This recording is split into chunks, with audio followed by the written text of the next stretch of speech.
ये बात तो हम सब जानते हैं कि एल्बर्ट आइंस्टाइन हिस्ट्री का सबसे बड़ा जीनियस था। इतना जीनियस कि वो अकेला ही हजारों साइंटिस्ट से ज्यादा दिमाग लड़ा सकता था। जो चीज हम इंसान समझना तो दूर की बात सोच भी नहीं सकते, वो आइंस्टाइन ने सोची भी, समझी भी और उसको पूरी दुनिया के लिए आसान भी बनाया। एल्बर्ट आइंस्टाइन एक फिजिसिस्ट थे जिन्होंने थ्योरी ऑफ रिलेटिविटी, E=mc² और फोटो इलेक्ट्रिक इफेक्ट के लॉज बनाकर पूरी दुनिया को हैरान और परेशान छोड़ दिया था और इसकी वजह से ही इनको नोबेल प्राइज से भी नवाजा गया।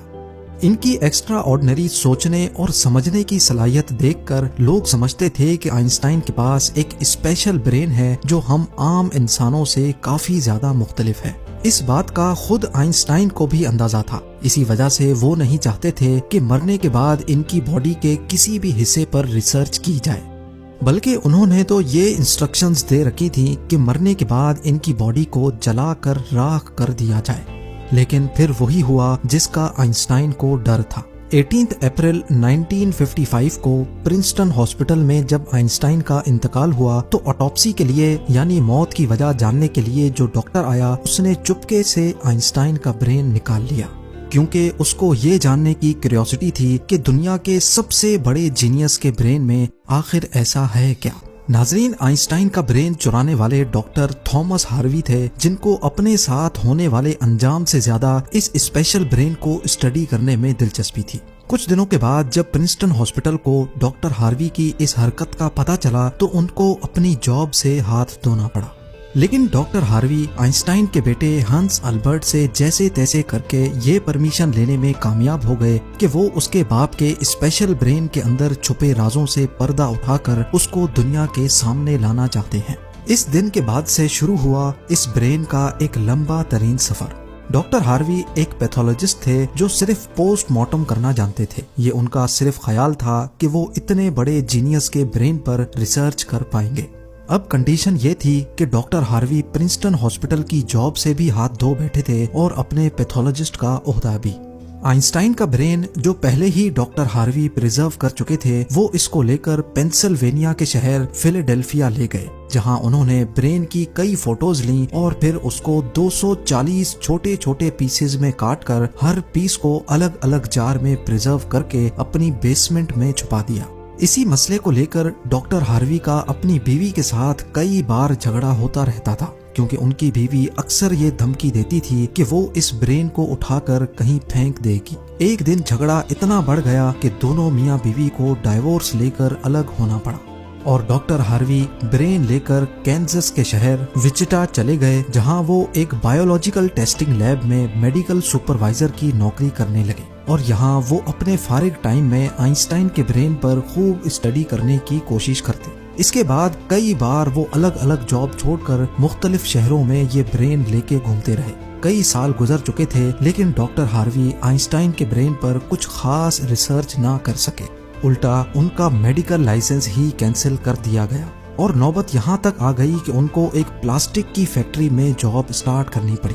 तभी उन्होंने पहली बार एक अच्छा फैसला किया कि वो इनके ब्रेन के अलग अलग हिस्सों को दुनिया भर के बेस्ट न्यूरोपैथोलॉजिस्ट के पास डिटेल्ड रिसर्च के लिए भेजेंगे। लिहाजा उन्होंने ऐसा ही किया। 1955 में ब्रेन चोरी होने के 30 सालों के बाद यानी 1985 में पहली बार आइंस्टाइन के ब्रेन पर एक स्टडी पब्लिश की गई। इसके बाद अगले 28 सालों तक इस जीनियस ब्रेन पर दुनिया भर के न्यूरोपैथोलॉजिस्ट ने कई स्टडीज पब्लिश की, जिनमें बताया गया कि आइंस्टाइन का ब्रेन आम इंसान के ब्रेन से काफी डिफरेंट था। सबसे बड़ा डिफरेंस ब्रेन के कॉर्पस कैलोसम नामी हिस्से में पाया गया। अब यहाँ ये जानना जरूरी है कि इंसानी ब्रेन दो अलग अलग हिस्सों में डिवाइडेड होता है। इंसान जो भी काम करता है वो ब्रेन के एक हिस्से में पहले प्रोसेस होता है और फिर ब्रेन हमारे जिस्म के उस हिस्से को सिग्नल देता है। लेफ्ट ब्रेन हमारे जिस्म के राइट हिस्सों को कंट्रोल करता है, जबकि राइट ब्रेन हमारे जिस्म के लेफ्ट हिस्से को कंट्रोल करता है। इसके अलावा 90% इंसानों का लेफ्ट ब्रेन बोलने, समझने, मैथमेटिकल कैलकुलेशंस और राइटिंग यानी लिखने के दौरान काम करता है, जबकि राइट ब्रेन के पास क्रिएटिविटी, शेप्स को पहचानने, आर्ट और म्यूजिकल स्किल्स की जिम्मेदारी होती है। अब आप भी ये सोच रहे होंगे कि इस सब में कॉर्पस कैलोसम का क्या काम है। फर्ज कर लें कि आप कीबोर्ड पर टाइपिंग कर रहे हैं या फिर मोबाइल फोन पर। इस दौरान हमारे दोनों हाथ टाइपिंग करने में बिजी हैं। कुछ अल्फाबेट्स हमारा सीधा हाथ टाइप कर रहा है तो कुछ उल्टा हाथ। टाइपिंग के दौरान आपके लेफ्ट हैंड से एक मिस्टेक हुई तो आपने फौरन अपना राइट हैंड इस्तेमाल करके उस मिस्टेक को इरेज किया। तो इसका मतलब ये हुआ कि जब हमारे राइट ब्रेन से मिस्टेक हुई तो उसने लेफ्ट ब्रेन को फौरन सिग्नल देकर वो मिस्टेक ठीक करवाई। ब्रेन के दोनों हिस्से आपस में जिस चीज के थ्रू कम्युनिकेट करते हैं उसको कॉर्पस कैलोसम कहा जाता है। और आइंस्टाइन का कॉर्पस कैलोसम आम इंसानों के मुकाबले में कुछ ज्यादा ही बड़ा था, यानी उनका लेफ्ट और राइट ब्रेन का आपस में बहुत स्ट्रॉन्ग कनेक्शन था, जिसकी वजह से आइंस्टाइन एक ही वक्त में काफी कॉम्प्लेक्स प्रॉब्लम्स और सिचुएशंस को इमेजिन कर सकते थे। कॉर्पस कैलोसम के बड़े होने के अलावा आइंस्टाइन के ब्रेन का पैटर्न भी आम इंसानों से काफी मुख्तलिफ था और रिसर्चर्स का मानना है कि इसकी वजह से ब्रेन में न्यूरॉन्स का फ्लो काफी बेहतर था। न्यूरॉन्स के अच्छे फ्लो होने का मतलब है कि इनकी मैथमेटिकल कैलकुलेशंस की पावर काफी ज्यादा स्ट्रॉन्ग थी। Albert Einstein complex mathematical problems को बगैर पेन और पेपर के अपने दिमाग की मदद से ही सॉल्व करने की काबिलियत रखते थे। न्यूरॉन्स ज्यादा होने की एक और वजह भी रिसर्च पेपर्स में बताई गई। जब आइंस्टाइन के ब्रेन का वजन किया गया तो उसका वजन 1230 ग्राम था, जबकि आम इंसानों का 1400 ग्राम होता है। रिसर्चर्स का मानना है कि इनके ब्रेन की लाइनिंग काफी पतली थी, जिसकी वजह से इनमें ज्यादा न्यूरॉन्स पाए जाते थे। लेकिन सबसे बड़ा सवाल अभी भी वही था कि क्या आइंस्टाइन ऐसे स्पेशल ब्रेन के साथ पैदा हुए थे या इनके पैदा होने के बाद इसमें चेंजेस आई। जांच के बाद मालूम पड़ा कि एल्बर्ट आइंस्टाइन जब पैदा हुए थे तो वो पूरे 5 सालों तक बोल नहीं सकते थे, जबकि दूसरे बच्चे 2 या 3 साल की उम्र में बोलना शुरू कर देते हैं। जब उन्होंने बोलना शुरू भी किया तब भी वो ज्यादा बोलना पसंद नहीं करते थे, बल्कि हमेशा अपनी सोचों में ही गुम रहते थे। उनके पास चीजों को मेमोराइज करने की पावर काफी कम थी, यहाँ तक कि उनको सिंपल मैथ्स के टेबल भी याद करने में मुश्किल होती थी। वो मैथ्स और नंबर्स को लॉजिकल तरीकों से प्रोसेस करने के मास्टर थे, ना कि उनको रट्टा लगाकर याद करने के। स्कूल लाइफ में बाकी हर सब्जेक्ट में आइंस्टाइन फेल होते थे, सिर्फ मैथ्स और साइंस वो वाहिद सब्जेक्ट्स थे जिसमें आइंस्टाइन के नंबर्स सबसे ज्यादा आते थे। जब एल्बर्ट आइंस्टाइन 12 साल के थे तब एक फैमिली टीचर अपनी ज्योमेट्री की बुक इनके पास भूल गए। हैरत अंगेज तौर पे सिर्फ एक ही दिन में आइंस्टाइन वो पूरी बुक पढ़कर अपने ज्योमेट्री के कॉन्सेप्ट्स क्लियर कर बैठे। ना सिर्फ इतना, बल्कि सिर्फ 14 साल की उम्र में ही वो इंटीग्रल और डिफरेंशियल कैलकुलस के मास्टर बन चुके थे।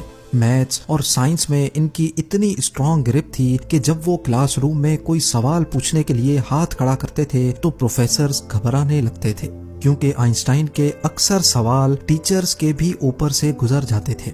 छोटी सी उम्र में ही वो इस यूनिवर्स के लॉज को एक छोटी सी इक्वेशन में बंद करना चाहते थे और यही उन्होंने अपनी जिंदगी का मकसद बना लिया था।